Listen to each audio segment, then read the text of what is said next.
even in those sort of caring relationships, there is this sort of like endemic world setting quality to Mr. Wolf that continues even when the character has left the building.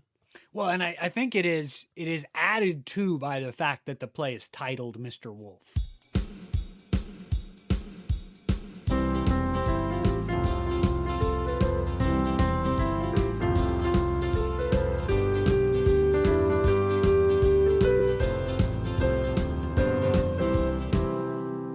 Hello, everyone, and welcome back to No Script, an unscripted conversation about theater's best scripts. Excited to be back again today, chatting about another script. We're just fresh out of our themed month, so as far as if you're listening to this synchronously, we have just wrapped up a great themed month on Paula Vogel plays, so that was a great time. Exciting to have had the chance to have chatted about those, and exciting to kind of get into our kind of normal rhythm again, albeit for the short couple episodes we have left of the season.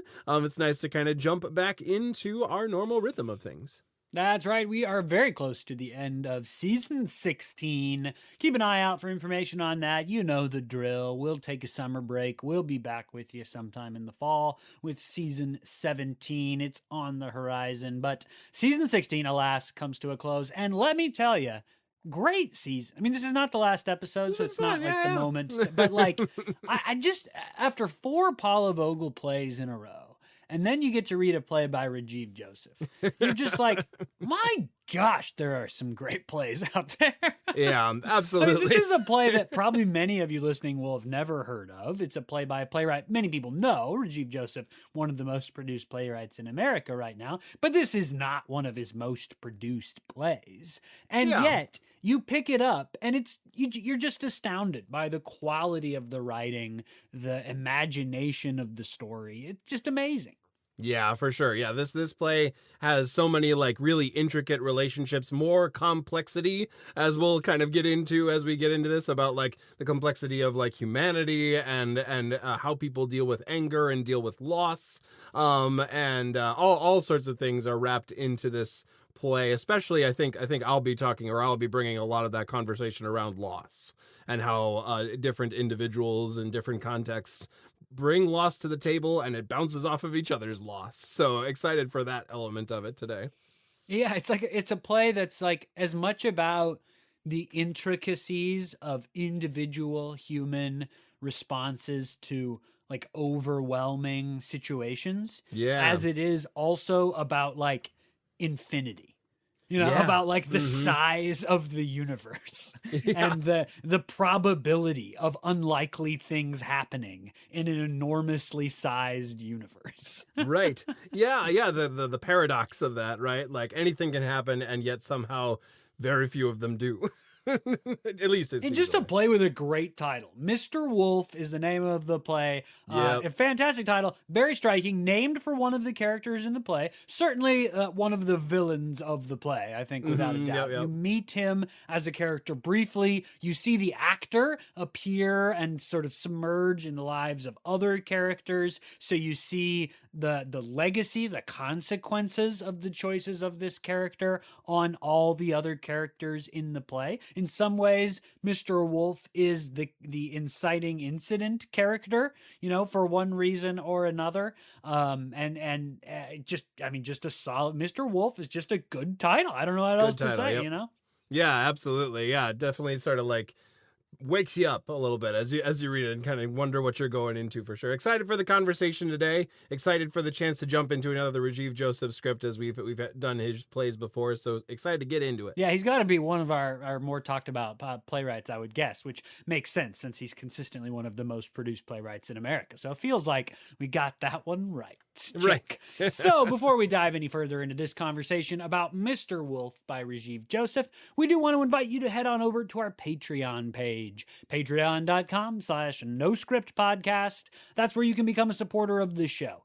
Folks over there choose a monthly amount. Our lowest tier, $1 a month, will be. That's a great level to support us at. And at that level, you, as well as the other folks who give very generously, make this podcast happen. We couldn't do it. We couldn't do the podcast in this way and be able to, have great conversations like this without the support of our Patreon folks. So if that's not you yet, please check it out. Head on over there, patreon.com/noscriptpodcast.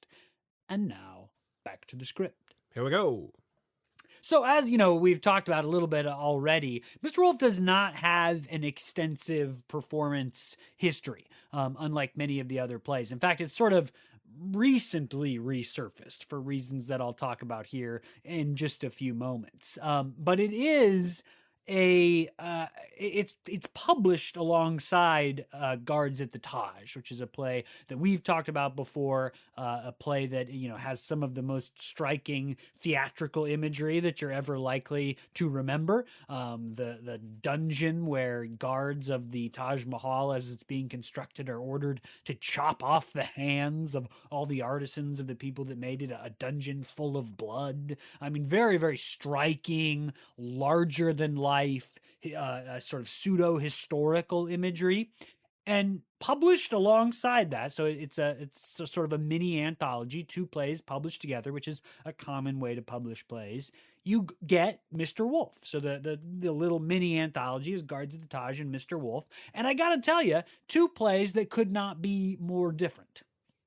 Very sort of opposite ends of the storytelling spectrum is this historical piece about beauty and grandeur and massive images. And then you have this play about a handful of people, people that you may know people very much like, who have gone through something very, very hard, something that really has shaped the way that they understand the universe. And the play follows them over, I guess the amount of time is large, but it is not that much like narratively occurs. This is about what they do in and amongst each other as a result of these incredibly unlikely things happening to them. Mr. Wolf had its world premiere at South Coast Rep in California in spring of 2015, and then a year later, it was produced at the Cleveland Playhouse, so that was 2016. It did have a production in Baltimore in 2019 at the Single Carrot Theater, but then the reason why it's sort of reemerged into the discussion, after the pandemic, of course, we're looking at those pandemic years intervening, is that Steppenwolf Theater produced it just last fall. I mean, just a handful of months ago, September to November, produced as part of their one of their anniversary seasons. So it got a fair amount of buzz for that. And the Steppenwolf production has tons of materials online that you should check out. It looks incredible, and was very well reviewed. It is sort of a strange show for Steppenwolf in some ways. It has some fantastical elements, some sort of strange theatrical elements that isn't always sort of in the Steppenwolf niche. And I think for that, it received a little bit of buzz too. But there's great online materials, both about the Cleveland Playhouse production and the Steppenwolf production. Encourage you to check both of those out. But that's as much as production history as there really is of Mr. Wolf. And I do think that it is maybe this would even be my guess about what will happen in the next few years, is that the Steppenwolf production will sort of incur more productions in the regional theater scene. It's very producible, small cast, again, great title, really meaty actor material, as well as some fantastical kinds of elements that make it what seems to be a pretty engaging audience experience. Yeah, absolutely. The kind of the opening up of that sort of a play. Also the kind of gritty subject matter of this play. I wonder if that's some of why it's been a slow burn, but certainly one that is opening up as a result of maybe that 50th anniversary show at the Steppenwolf, but also just in general, it's a play that has some really intricate engagement with the themes of this play, which, by the way, as long as we're about to jump into the summary of the play, just want to give a quick note on the themes of this play, as we like to do at the beginning of this, of shows that have sort of like sensitive topics in them. This play certainly does. This play deals with themes about child abduction, child mortality, and thus child abuse and the question about child abuse. So there is that content today. If that is going to be kind of a tender subject today, or you just don't want to hang out with that conversation, totally fine. We got a bunch of other great conversations for you to check out as well. But we will be jumping into a play that has those themes in it. Much like when we had the conversation about how I learned to drive, it is worth noting that Mr. Wolf is the villain of this play. He is dealt with as good theater does, in a way that tries to show his angle of things, and that does not reduce the fact that he is the villain of the play. So while we will likely have a conversation about Mr. Wolf and his motives and things like that, it is certainly true that his actions and the way he treats the characters of this play is villainous and evil. So it's good to say that up front. Kidnapping is bad. Yeah. Just, that's the official stance of No Script Podcast. Right. We're going out on a limb with that one. All right. All right. So we're jumping into the summary of this play. Going to give you a quick summary just to get us started. This play focuses on a character who we're introduced as Girl in the script, eventually becomes named Teresa. And she and Mr. Wolf have the first scene of this play. Now, what we eventually find out is that Mr. Wolf has in fact kidnapped her something like 13 years ago or something along those lines, and that she is being kind of kept here as this sort of student of his, learning astronomy, learning science, learning engagement with the stars and astrophysics, and sort of this bent. Eventually we find out that he believes that she is a prophet of sorts, that she's not been touched by the world, and thus can kind of have this input into the world as a result of that. Which are perfect and infinite. As we're speaking about astrology and cosmology in a supernatural religious way. I do want to note the way you phrase something, though, is that we eventually find that out. And we don't know that at all, really, in the first scene. The language is vague, and I'm sure what you're about to describe, the language is vague. But it is worth noting, if you go back and read reviews or watch the sort of interviews and stuff for the original productions at South Coast Rep and at Cleveland Playhouse, they're very cagey about the details for sure of what's going on in the story. There's really, even the reviewers, which you don't often see, say things like, no, we're not going to tell you what happens, which of course makes it very hard to review because that's essentially the whole story. But this first scene, I do think that what that indicates to me is that Rajiv Joseph, in the early productions of this play, felt that the first scene and what it really means being revealed later, and it being a sort of surprise or twist, is important somehow in the storytelling structure that he's built. It's clearly built into the story of the script, but it is the case that oftentimes audiences know what they're getting into with that kind of thing in plays. And so their deliberate attempts, and seems like pretty heavy-handed attempts in the media to keep that part of it quiet, indicate that this surprise or spoiler or reveal is really important to Rajiv Joseph. And I think you see why that is built later in the show. Yeah. I think as you slowly get more information, more things come to light, and certainly the first half of this first scene. I think if you're paying attention, partway through the scene, you start to put together the puzzle a little bit. But the first part of this scene, you have a lot of this kind of like them talking about astronomy together, talking about the stars. She has this whole map of the universe written out on the blackboard, and she's kind of talking about filling in the corners of the universe and the possibility that there are infinite universes out there, and that thus there is no, it's hard to ever finitude an infinity, or to have one experience within an infinity, because there's the possibility or that's that the question, right? I think that, interestingly, Teresa, again, who we only know as Girl at this point, is that's the philosophical, astronomological, cosmological question that she's asking. Is the universe truly physically infinite, or is there some sort of end to the matter of the actual physical matter of the universe? And as she kind of expounds on these questions, you kind of get the sense that this is something that they do quite often. They're having this conversation, but slowly, Mr. Wolf, who entered with a kind of a heaviness and a sadness about him, begins to unpack some of that, and he slowly like gifts her things from this bag of his. He gives her a piece of chocolate and some shoes, and says things like, "The world is going to be painful to you, so remember this chocolate that I'm giving you," or "These shoes are brand new, and I think they'll let you keep them because they are brand new." And he starts saying, "They're going to be coming for me soon, and I'm going to have to leave very soon, so I'm giving you these last bits of information as you're about to like go out into the world." And I think there is certainly an interpretation of this. We don't know almost anything about these two or what play we're in at this point, so it could sort of be like sort of magical surrealism at this point if you wanted to kind of broaden it out. The phrase he keeps using is "the world is coming." Mm-hmm. The world is coming, like whatever that means. Right. It ends though with him saying that he needs to go into the next room and he needs to kill himself.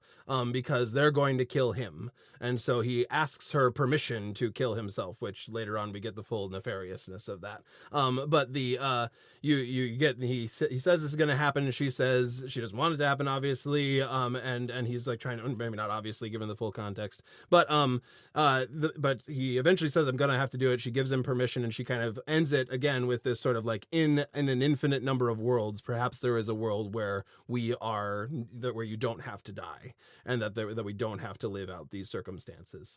However, he does go off stage and dies.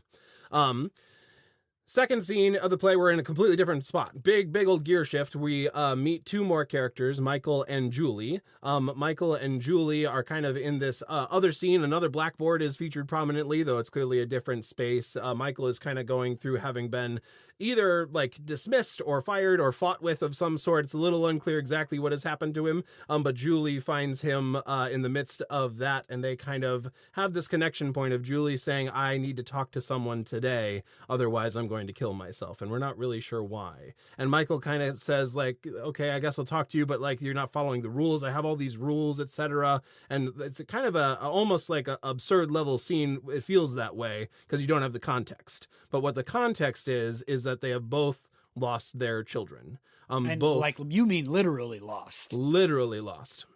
They have lost via kidnapping their children at some point or another. And there is this knowledge between them, the kind of tangentially, they know that each other has lost their children, but it's slowly sort of sussed out in the scene more and more how clear and how similar their stories are. Michael kind of says he has all these rules about like hoping that she's still out there, like being sure that there is a way to engage still the possibility that she's out there. And so Michael and Julie kind of find this camaraderie in each other. And in the last lines of the scene, we finally get the context of them sharing that they both lost their children via kidnapping at a very, very young age. I believe 3 or 6 or somewhere in that very young age category.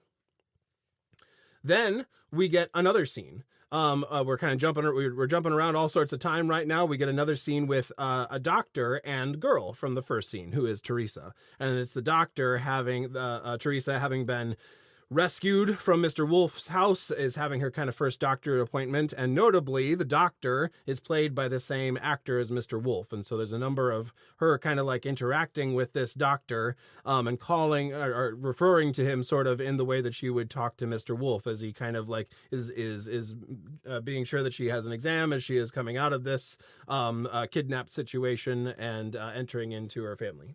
I'm sure we'll talk more about this. It's one of the really interesting devices to play, so I don't want to spend too much time on it now, other than to say it's a weird doubling scene because she seems to totally understand that this is really the doctor who's not Mr. Wolf, and at the same time says things to Mr. Wolf specifically. And it talks to him in a way that could only be talking to him. So it's like she's sort of having two conversations at once with the doctor, who she clearly knows is not Mr. Wolf, and with this person of Mr. Wolf that she's seeing in the face of the doctor somehow. Yeah, it's sort of like the weirdness of living in kind of both worlds, but in a new world and in an old world at the same time, as she's trying to interact with new context being thrown at her very quickly. Eventually her dad, Michael, emerges, and which is a reveal in and of itself. And we haven't gotten her name, but her name is important because the previous scene between Michael and Julie ends with Julie telling us the name of her daughter, and we don't know girl's name when this scene starts. I think we are the very with it audience member will get pretty quickly when you meet Michael and Julie, well, this girl is likely to be one of their daughter, but whose daughter is it going to be? And so when the doctor says your dad is here, we go, oh, this is Michael's missing daughter, not Julie's, which is, I mean, it certainly is emotional, really either way, whatever the story would have been, because we know that some parents, improbable hope has come true, and the other parents' improbable hope has not yet, maybe ever, probably not. Yeah. Yeah, the relief in Michael as he emerges into the room kind of leads to this almost catatonic state for him. Like he can't speak fully at all in the scene. Yeah. And that actually becomes a prevalent theme for him. He doesn't do a lot of speaking whenever a girl is in the room or Teresa is in the room for a good chunk of the play. But he does arrive there and begin to take her home. And we enter sort of a day in their life together over the next couple scenes. We go to the home real quick where Julie is there, and they've been together for quite a while now, Julie and Michael. And so she's living in the home. And Hannah, again, a new character, who is Teresa's mom, has arrived at the home because she has heard that obviously Michael has let her know that they found Teresa, and so she's shown up to be a part of this sort of homecoming. And interestingly, Michael's home is their original home. After having lost Teresa via the kidnapping and searching for her for an undefined amount of time, Hannah and Michael divorced and went their own ways. But Michael kept the kind of family home, and so they're bringing Teresa back to the family home where Julie now lives. And so Julie and Hannah meet, and they kind of are in the middle of this really complicated moment. I'm not going to go into too much about the intricacies of these complicated moments because the scripting is very, very good in all that. But there's so much weight in the Michael and Hannah have found their daughter again, or their daughter has been returned to them again, and Julie has not. And so, but now Michael and Julie are together, and so this whole kind of strange family dynamic is being navigated throughout the rest of the play. And I'm just not going to be able to go into the intricacies of the individual scenes that govern that, but certainly this scene with Hannah and Julie is one of them, as they kind of crash into each other for the first time in the middle of this, both very exciting and also very scary day, and also very triggering day for Julie. Teresa does come home, and what follows is this really interesting negotiation as for the parents, certainly, for the three parents in the room, she is coming home. But for Teresa, this is not home anymore. She probably doesn't even remember this as home. No, in fact, one of the things she says is that Mr. Wolf is the only person she's ever known. Yeah. So he clearly kept her, prisoner in a very isolating way. Somebody asked her later in the play why she didn't ever run, and she said she didn't know that there was anywhere to run to. Yeah, there wasn't another universe outside of that universe, really, beyond the conceptual. And so she kind of lands in and asks all these questions, and both, understandably, Hannah and Michael are kind of close to catatonic as they are trying to interact with her. And so Julie is the one who ends up fielding a lot of her more academic questions. Mr. Wolf was a college professor and thus taught her how to think in an academic way. And so a lot of that sort of analytical questioning, precision with language, Teresa brings that to a lot of the conversation, and sort of interrogative wonderings happen of why are you sad? Why can't I go right now? Why can't this thing happen? And a lot of it is sort of wrapped into the reality that we know and that the parents know of this is a very emotional day. I don't really know what's going on. So she also she speaks very, as you say, very articulately, very scientifically. There's a lot that she doesn't know or understand. I mean, for example, in that first scene with Mr. Wolf, which begins the play, when he gives her a chocolate bar, it's the first chocolate she's ever had. and she's a teenager now. So the degree of isolation and control that she experienced through all of her very formative years have clearly left an imprint on how she socially interacts. And she doesn't understand a lot of language idioms, for example. I think there's a really lovely, very subtle moment that they're talking about why they can't answer all these questions. And I think it's Hannah says, it's just, sometimes people have to not have certain discussions until the emotions recede. And Teresa kind of takes that as it is for a while, but then towards the very end of the scene says something to the degree of like, wait a minute, let's go back. What do you mean by the emotions recede? I've only ever heard the term recede used in terms of the moon and the tides. I don't understand how emotions could recede, which of course is like we take for granted in language that, something could recede metaphorically. Right. But that use of language is not something that she has. Right. She also says out loud that she's a prophet. Yeah. No, you start to get a little bit more of this sort of like prophet language that sort of begins to percolate as she sort of like, again, is thrown into a completely new context and is trying to figure out what's going on with all of that. Eventually, she goes and falls asleep on the couch and like falls like hard asleep and is out. So she, as they kind of reset after that, we get an act break and we come back and we get a manifesto basically, or a suicide note from Mr. Wolf, where we get to hear a little bit more about sort of what his brain space was in this. And he talks about her being a prophet. He talks about her being the only one that can save us, that she's the one that will be able to find our way to God or something like that. And so that he did the best that he could to try to figure out a way to like make her a prophet. And so he hopes that somehow she gets what she needs to continue in that path. It's setting aside the scene where Mr. Wolf kind of is and isn't the doctor. In the first scene we've seen him, he, again, before we know the context, he appears to be a very nice person. Tries to take good care of her, tries to protect her, and then does this strange thing where he tries to get her permission for his suicide, which then you're like, "Ooh, what the heck is going on there?" And then you get this manifesto, and now he does sound pretty crazy. Yeah. Yep, properly out there, and very manipulative. So we're beginning to like move fully into this is the villain, this is the evil character. If we weren't already there, we're there now. So then we hit the next scene of this sort of day in the life. Hannah has decided to go ahead and stay over the night, and so she and Michael have this sort of conversation where they hash out some of the water that's been under the bridge of why she left, how Michael feels like she gave up on Teresa and left to another life and kind of got out of there, and that there's a lot of pain there, a lot of hurt between them. But Hannah does say, now that she's back, I want you to leave Julie and come with me back to where I live, and we can be the family to Teresa that she needs. So there's lots of articulated pain there. He says, no, I'm not going to do that. This is where home is, etc. This is the way the life is now. They talk about getting like a reprieve or a miracle. Again, this kind of consistent idea of like something that's statistically very unlikely to happen has happened to them. They've found their child again after years. And also, like, obviously, there's a lot that's happened to her, but she's like relatively whole and healthy. Later they talk about it. And again, this is part of that conversation that if it's time for you to move on from listening to this conversation, that's okay. But they talk about the fact that like she hasn't been raped. She hasn't been, sold into sexual slavery. Like in some ways, Teresa's like the poster child for like the hopes of parents whose kids get kidnapped. Like they found her again. It's so unlikely. They found this miracle. They found this reprieve. But like, what does that mean for them? They were divorced years ago.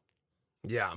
So is there any way to put back together what was before? Is there any way to like reforge this? Can it be reforged? Is there any way for this family to kind of proceed as a result of this new discovery and this return of Teresa into their lives?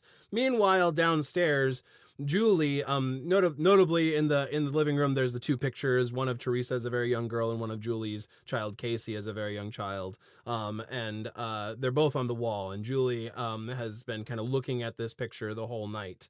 And notably has broken one of her rules, which is she doesn't talk talk to Julie, because she believes that when she like starts talking to a non-existent Julie, that the existent Casey, Julie, the daughter, sorry, yeah, and it's also, it's weirdly one of Michael's rules. So in that first scene before they were married many years ago at the support group meeting, he has all these rules, right, for how to deal with having a missing kid. One of them is that you never talk to your kid, which Julie at that point says that she does. But then again, now we fast forward years to when they find Teresa, and Julie and Hannah are having that conversation before they show up. And Julie's like, well, no, I never talk to Casey. I would never do that. But then we learn that actually she has been all along. Right. Yeah. So she's clearly putting up a certain front around or for or with Michael. Mm-hmm. And Teresa catches her doing that.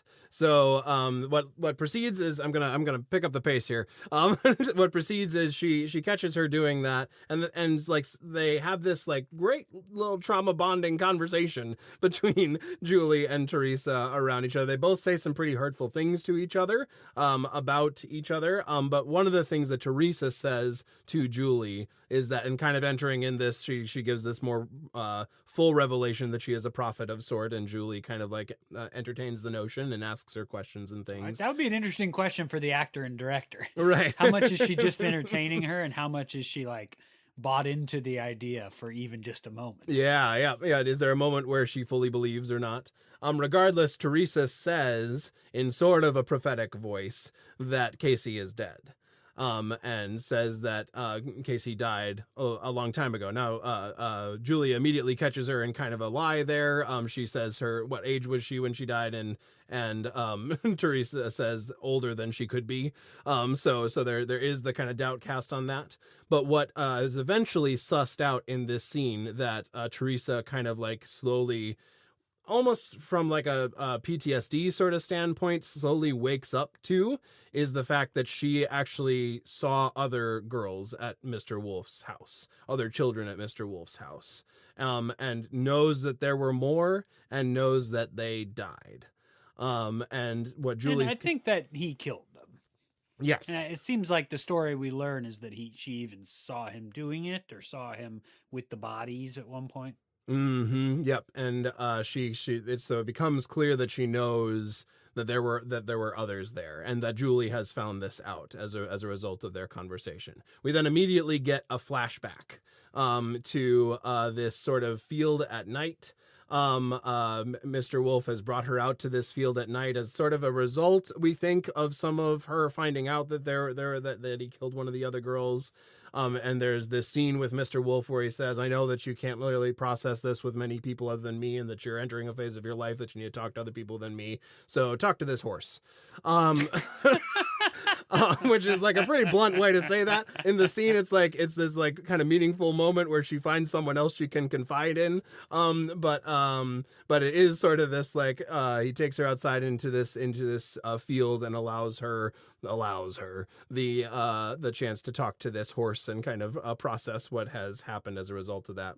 We're then brought back into the real timeline, or the moment timeline, where she is being interviewed by Officer Simon, a police officer, one of the police officers who found her at Mr. Wolf's house. And he's interviewing her because he knows now that she knows that there were other children there, and they've been starting to find remains of the other children. And so he's trying to figure out if she knows anything that can help them identify these kids, and how much she knows about that. And she is still processing the loss of a lot of her stuff. A big part of this scene is like she talks about her books, and she talks about the rug that was at the place, and how some of those pieces felt like home because she used them to survive the trauma of because they were home. I mean, she was raised in that house. Yeah. Mm-hmm.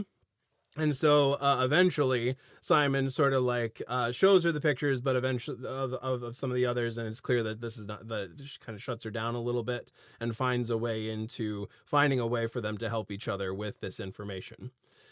which leads to scene 10. Worth noting, though, I will say, Detective Simon also played by the actor playing Mr. Wolf. Yeah. And another scene where she kind of has two conversations, where she seems to know, 100% know, that this is the detective who found her and not Mr. Wolf, and also says things to the Mr. Wolf that she sees in his face or body or something. Yeah, yep.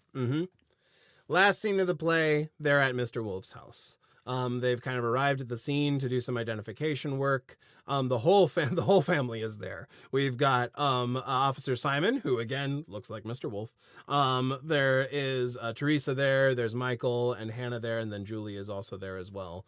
And what follows is this scene where, kind of in amidst the police doing their investigating and asking questions, Teresa is back in this place that was home for a very long time. And so she like goes and finds this particular rug and kind of unrolls it and kind of leans into that that home feeling of that rug. And there's like, you can see it, or you can imagine seeing it on the faces of all of them, the kind of like complexity of this, right? Like she finds such comfort in this space that was essentially prison for a long time, or very limiting of her universe.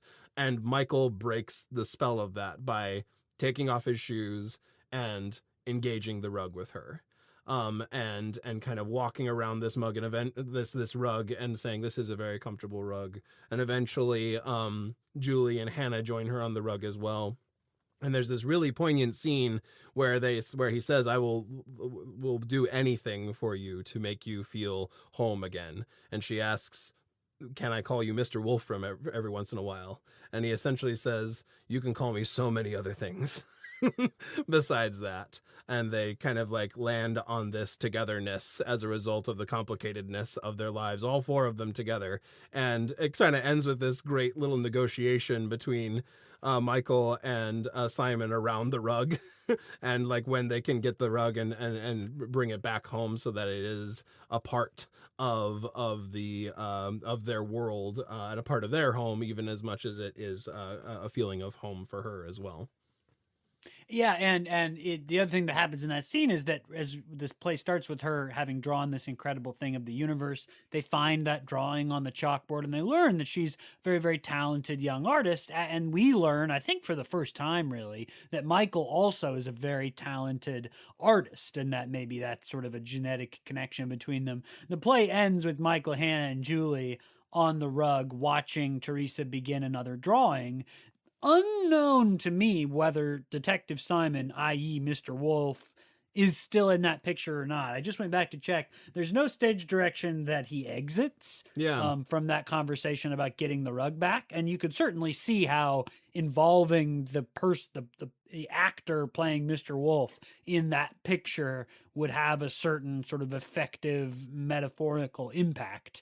But I just don't know. I don't know whether that you would intend or what different productions would find there. So obviously one of the things that's going on in this play is the fact that Mr. Wolf is appearing and reappearing in the sort of experience of Teresa out in the world. It really recalls, I don't know if you remember seasons ago, Jackson, we talked, or I had a guest on to talk about the play In a Word by Lauren Yee. And that in that play, it is also about a missing child, and the actor who plays in that play, however, the missing child is that actor plays all the other characters in the play, including the missing child. And so in that one, the sort of version is that the parents are seeing the face of their missing kids in all of the people around them. So like when the detective comes to give some stuff back to the mother, she sort of has a dual conversation, one with the detective and one with the kid that she's lost, as if he, were a grown-up person as he would be at that point. And the play ends with another sort of stage picture that also involves that missing actor. That's why I bring up the possibility that the Mr. Wolf actor is in that final stage picture. So this is an interesting thing that, is you can sort of see throughout theater. The idea that the actor behind the character and the way that that actor is doubled across multiple characters starts to be part of the storytelling. Yeah, the way that the the actor, the ability of the actor whose face is the same as the offending character, or that one character, is the ability of that character or that actor to continue throughout, kind of gives this endemic feeling to that character, of like the way that character continues to suffuse experience, certainly Teresa's experience, but also kind of even in sympathetic characters, right? Like the other characters he plays are the Doctor and Officer Simon, who are both kind of sympathetic, caring characters to kind of the whole strange little family unit that is formed. And so even in those sort of caring relationships, there is this sort of like endemic world setting quality to Mr. Wolf that continues even when the character has left the building. Well, and I think it is added to by the fact that the play is titled Mr. Wolf. Mm-hmm. That there is this focus, given the play's title, on this character who so changed the lives of everyone involved in this play and has not disappeared. Even though he is dead, he is still around. This is, what I call in my dissertation work on ghosts. This is a ghost. A physical reappearance of a character who's dead and gone is on stage, part of the continued experience of the characters. Yeah, no, that's a good point. He kind of becomes this sort of echo or ghost that continues to haunt them, and like continues to. I think the way that like Teresa continues to talk about him also, like he's so in the you can see her trying to process what the world, the universe that she was in for so long, and then the other characters trying to deal with their ire against him while trying to honor her context. Right. Yes. And one of the other things that happens with Mr. Wolf across the course of the play, and I tried to sort of track this with you while you were doing the synopsis, is that we as the audience learn more about what and who Mr. Wolf is as the play goes on. Again, in that first scene, and again, I say this only because at that point we don't have context. He seems like a very caring adult in the life of this young girl. We don't have any idea what's going on. The first time I remember reading this play, I remember the thought like, is this like a post-apocalyptic world where people are teamed up after the death? I mean, she calls him Mr. Wolf. We don't get her name. The world is coming. There's all this, and some weird stuff happens. But across the course of the play, our sense and idea of him changes too. First, we see him one way. Then we see him in the next scene. We are not in the next scene, but then when we learn that he it was kidnapper of Teresa, right? Now he becomes this sort of faceless kidnapper. Then we learn that we get that crazy note that he left about her as a prophet. Then we learn that he was actually a murderer of many other children besides her. There is this slow reveal of who this character is to all of us, that I think it is interesting that happens alongside the fact that he doesn't go away. Yeah. Like, we continue to have a relationship with this character, even as we learn more and more horrible things.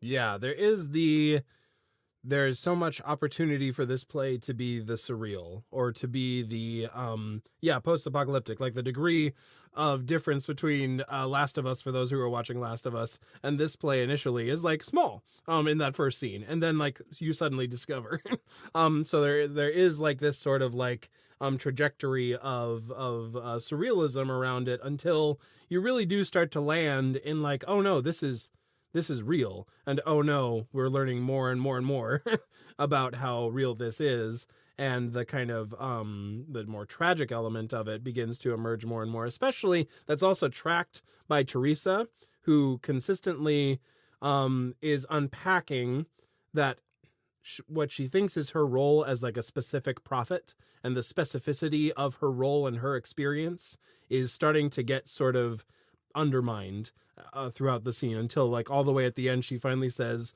I'm not a prophet, or something along those lines. In the first scene, one of the things that Mr. Wolf tells her is this phrase, your life is specific to you. And she ends up using that phrase as kind of a weapon throughout the play against and not even against maybe, but in it's a protective, maybe a shield more than a weapon. But people who are try to empathize with her, I understand. I also lost a child is one of the things Julie says to Teresa, and that response is like, my life is specific to me. It's in essence a shield against any kind of generalization or even attempt at empathy or kinship, or is this phrase, my life is specific to me. In other words, don't try to say you know what's going on inside my head. Don't try to say you understand. Don't try to whatever. My life is specific to me. The phrase that she holds on to from Mr. Wolf. In the scene with the detective who is Mr. Wolf, he shows her pictures of other children who went missing. And she leafs through these booklets, and what she's trying to see is if she recognizes any of the faces from the girls that she knows Mr. Wolf killed. And that is the moment where it kind of unravels for her. And she says, I don't have the quote in front of me, but it's something to the effect of like, why is my life not specific to me? Yeah. Yep. That like kind of realization moment happens there. And then later on in the scene where they're in the home itself, and she's kind of talking about what she thought that she could do, that she could draw, that she thought that she was smart enough. He wanted me to be a prophet. Eventually she says, I can draw, I can memorize words and make them sound important. I'm not a prophet or special. I don't know anything. And that's kind of like the last breaking point around which then the like parent figures all begin to circle and kind of surround her as she's kind of had this full unpacking of the reality of like the kind of like the weird mix of lie and truth that specificity line is, of like, yes, you do have an individual experience, and there are so many, like this is a broader experience as well. And that gets to, and I've tried to say, I think throughout this conversation, this really subtle, it's not even a specific reflection or anything, but it is like a theme or a motif of like statistics, the sheer size of the universe and the repeatability, the unlikeliness, the unlikeliness of finding a kidnapped child after a decade is part of what is happening in this play. The adult people in this play are having to deal with something that was one of the most horrible things you could endure emotionally, and then one of the most unlikely possible outcomes. Right. Yeah. And they're having to deal with both of those things. There's I find a really touching moment early in the play. Julie and Hannah are at home waiting for Michael to bring Teresa home. And she talks about how she feels that it's essentially now, I mean, this is not how statistics work, but that doesn't change how she feels about it. It's now more unlikely that she'll ever find her daughter. Yeah. Yep. Because what are the odds that that both of them lost a child and found each other, first of all, and then that someone actually found their child after all this time, and that what are the odds that then she would also? Right. And so this idea, and that's what Teresa's grappling with in the first scene too, this idea of like, well, if the universe truly is infinite, then there are infinite possible worlds. Infinite, this is it's not quite the same thing, but it's a similar idea to like the multiverse. If there's infinite multiverses, then every possible option exists in every somewhere out there. And so, there's like a possible statistical universe where Julie's the one who finds her daughter and Michael's not. This idea of statistically improbable things occurring is this sort of micro thread of the play. Mm-hmm. Yeah, and the hope that is associated with that, right? Yes, and the hope, yes. Yeah, that like you continue to hope despite the statistical anomaly, and then like what happens when the chance of it changes, or at least your perception of the chance of it changes. Well, right? And I'm not even sure that his necessarily like authorial idea inside the play is that it is like right, or that you should hope for that kind of. I mean, there's a great conversation that Hannah and Julie have. This is later in the play after their relationship has been somewhat invigorated a little bit. Obviously, it's a very strange relationship that they have. And Julie asks her, like, because Hannah, one of the reasons they divorced is that Hannah didn't really want to follow Michael's rules, because Michael's rules for losing a child are all about trying to find them, essentially. You don't talk to them. You don't cry at birthdays. You don't pretend that they're gone. You don't get sad about moving on. You just every day get up and try to find them. You spend every day sending stuff out to all of the sheriff precincts, calling everyone. He gives this whole speech about all the things he does to try to find his child, this very statistically unlikely thing. And one of the reasons that they divorced, we learn obviously all this later on, is that she was not going to do that anymore. Now, she did offer a major cash reward. She comes from money for somebody who gave information, and there's some discussion about like, well, did you really move on if you did that? But essentially, Hannah's like, I don't want to try to find, I don't want to spend my life trying, doing that. And Michael, of course, feels that she gave up, but she feels like that's what she had to do to survive. Was the phrase they use is move on, although I think that's more of Michael's phrase than really Hannah's sense of it. All that to say, very late in the play, Julie and Hannah have this conversation where Julie says, like, is it wrong that I'm starting to want that? That, like, I don't want to, is it, like, do we have to hope and invest all of our emotional and mental health life in desiring and pursuing this incredibly statistically unlikely outcome? Right, which, like, from a statistician sort of perspective, and like someone advocating for self-health, that certainly is an appealing choice, but it comes from a parent, right? A parent who lost their kid, and so the gravity of that decision, right, is profound. Of like, is there ever a way to move on from this into something else? And you have Hannah, the voice of Hannah in there, kind of talking about a compelling case for that, and as in kind of great playwriting fashion, the most passionate advocate for that stance, the one who chose that stance, does not get to move on. Yeah. But she actually did find her kid. She finds her kid. And so, like, yeah. So it's that. And of course, the finding the kid that actually happened, finding Teresa, had nothing to do with all that work Michael was doing. Right.